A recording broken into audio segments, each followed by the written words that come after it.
All right. McCole Hardman really is the only one to mention on the injury part. He's got a sprained thumb, and we're having it evaluated now, so we'll just see where it's at. Look for the challenge of playing the Raiders. Good football team. They're playing with a lot of emotion.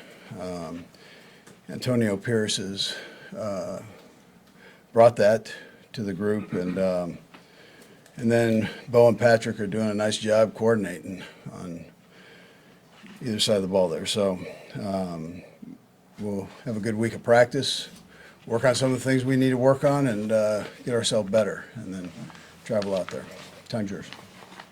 Andy, when you say getting better on the offensive side, obviously with the struggles, not just second half, but just overall struggles, anything within a week standpoint you can kind of pinpoint that is just simple improvements that you can move on to the next week with? Yeah, sure. We can do better with the penalty part. We can do better attacking the ball. And those are things we can work on, and we'll continue to work on. So, and that's where we'll start. There's no reason you can't do what you did in the first half, the second half. So, yeah.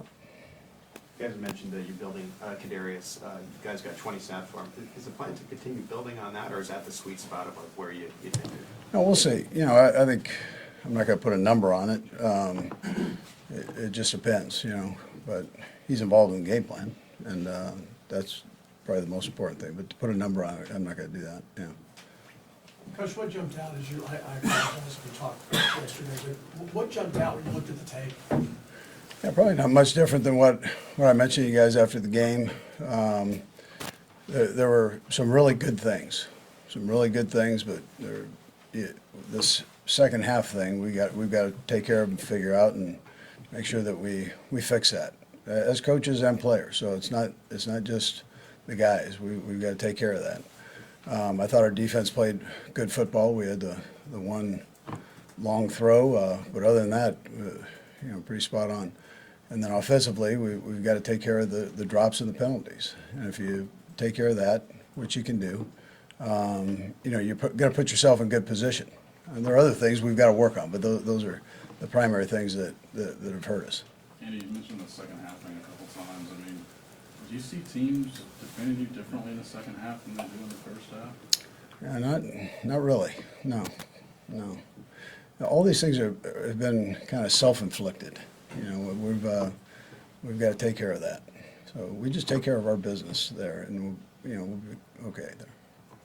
Andy, you coached against Antonio Pierce when he was a player back when you were in Philadelphia. Now you're seeing him being a head coach now. Just what impressed you maybe then when he was a player that made you think, okay, this guy might be one of the 32 head coaches in the NFL? Yeah, sure. I actually talked to him about coming here at one time. So as a coach, he's a good communicator, smart. He was a middle linebacker there at the Giants, so had a chance to compete against him quite a bit. And he ran the show, So I figured he'd be probably a pretty good coach if that's the direction he wanted to go. And then Spags had an opportunity to obviously work with him there too. So and he felt the same way. So. And the Raiders are playing some pretty good defense lately. What have you seen from them since maybe the last time you saw them last year? Yeah, well, nothing's really changed with 98. He's still a go-getter, man. He plays every snap 100 miles an hour, and heck of a football player. But that's also been contagious, I think, to the rest of the guys. They're playing hard and aggressive, good downhill football. They're tackling well. Coverages are good. So they're doing a nice job. When you're talking about self-inflicted issues and specifically, penalties, how do you coach that in mid-season as far as trying sure. to fix it? Well, there are certain things that are in the hands of the official. Then there are other ones that we can take care of. Whether it's procedure penalty, type calls or, anyways, those type of things. So we can take care of those just with a little more focus and work. I mean, one of the areas in which you rank the weakest on the offensive side of penalties is holding. Is that an individual thing, or that could sometimes be a group thing as far as the unit working together? Yeah, so I think you need to see why the official called it. And then you work on it from there. So that's one that's in the official's hands that, yeah, you might agree with, you might not. But you better look at it and see why they're calling that. And if if it's truly something that you're wrong on, then you fix it. And early in the fourth quarter, you had some words for Travis and made a face. We didn't really get much context.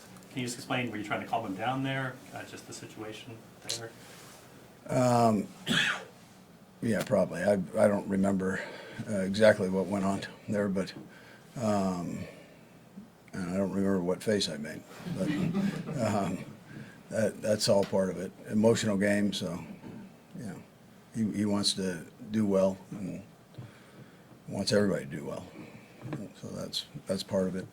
You guys decided to activate Richie James. Is there a plan for him, or is that more of, at this pace with the deep receiver room in case of injury, that type of thing? Yeah, potentially. We'll just see how things go this week. We all have confidence in him that he can jump in there and play. So.